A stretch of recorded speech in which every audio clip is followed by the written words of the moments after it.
Hall పెద్దగా ఉండాలి, hall పెద్దగా ఉండాలి అని కదా! సో, ఇప్పుడు నేను దీన్ని హాల్ పెద్దగానే ఇచ్చాను చూడండి. ఇక్కడ హాల్ పెద్దగానే ఉంది. ఇది హాల్ అండి.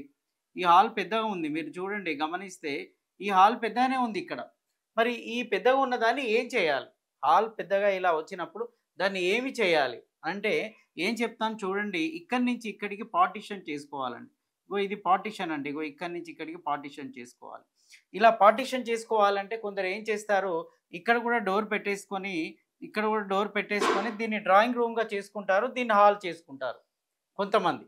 ఇది డ్రాయింగ్ రూమ్ అయిపోతుంది. ఇది హాల్ అవుతుంది. లేదు సార్ మేము అలా చేసుకోము అన్నప్పుడు ఏం చేస్తారు మీరు పూర్వకాలంలో కూడా చూడండి. మీకు ఇక్కడ ఇట్లా ఆర్చ్ వచ్చేదండి పైన. పైన మీరు స్లాబ్ కింద బీమ్‌కు ఆర్చ్ ఇచ్చేవాళ్ళు. ఒక 10 ఇయర్స్ క్రితం మీరు వెళ్లి ఇళ్లల్లో చూడండి. 10 ఇయర్స్ క్రితం ఉన్న పేరెంట్స్ ఇల్లులు కానియండి, 15 ఇయర్స్ క్రితం ఉన్నటువంటి వాళ్ళ ఇల్లులు చూడండి. అప్పుడు ఇక్కడ బీమ్ కింద ఆర్చ్ కనబడేదండి. అంటే బీమ్ కింద ఎప్పుడైతే ఆర్చ్ చేస్తామో ఇది 2గా డివైడ్ అయిపోతుంది స్వామి. ఇది 2గా డివైడ్ అయిపోతుంది. అంటే కింద పెట్టవలసిన గోడను పైన పెట్టేవాళ్ళనమాట. మరి ఇప్పుడెందుకు ఆర్చ్ కనబడట్లేదు సార్? ఇప్పుడెందుకు ఈ డివైడ్ లేదు అనంటే, ఇప్పుడన్నీ పీఓపీ వచ్చేసాయి గదా! సో, దాంతోటి సీలింగ్ మొత్తం అయిపోతుంది. ఇది చేసినా కూడా అది లోపటికెళ్ళిపోతుంది స్వామి. అది కాలక్రమేణా ఏమైపోయింది అంటే, ఇక్కడ ఏమి ఉండదు అనే ఆలోచన వచ్చేసి, హాల్ పెద్దగా డిజైన్ చేయడం మొదలెట్టారు. ఇది అవునా? కాదా? మీరు క్రాస్ చెక్ చేసుకోండి ఒకసారి. మీ పేరెంట్స్ ఇళ్లల్లో, పూర్వీకుల ఇళ్లల్లో ఎలా ఉండేదో చూసుకోండి. ఖచ్చితంగా ఇక్కడ ఆర్చ్ అనేది ఉండేది. ఇప్పటికి కూడా చాలా ఇళ్లల్లో ఉన్నాయండి. ఒకసారి విలేజ్ వాతావరణానికి వెళ్లారనుకోండి, అక్కడ ఈ సీలింగ్ లేని ఇళ్లలో చూడండి ఖచ్చితంగా ఇది ఉంటుంది.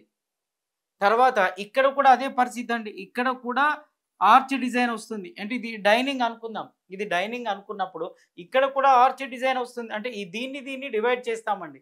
దీన్ని కూడా డివైడ్ చేయడం జరుగుతుంది. ఇప్పటికీ కొన్ని విలేజ్ లాంటి వాతావరణంలో 15, 20 ఇయర్స్ క్రితం కట్టినటువంటి ఇళ్లల్లో చూడండి పైన ఆర్చ్ ఉంటుంది.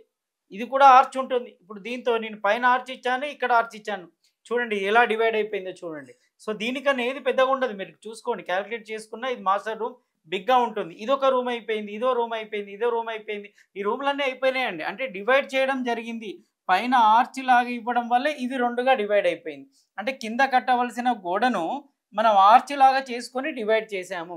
ఇక్కడ కింద కట్టాల్సిన గోడను ఆర్చ్ లాగా చేసి డివైడ్ చేసాము. కానీ కాలక్రమేణా ఏమైపోయింది? ఈ ఆర్చులు కూడా కనుమరుగైపోయాయి.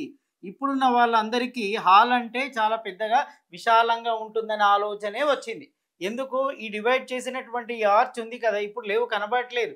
ఎందుకంటే అవి సీలింగ్‌లో వెళ్ళిపోతున్నాయి స్వామి. ఎప్పుడైతే సీలింగ్‌లో అవి వెళ్ళిపోయాయో అవి కనబడవు కదా!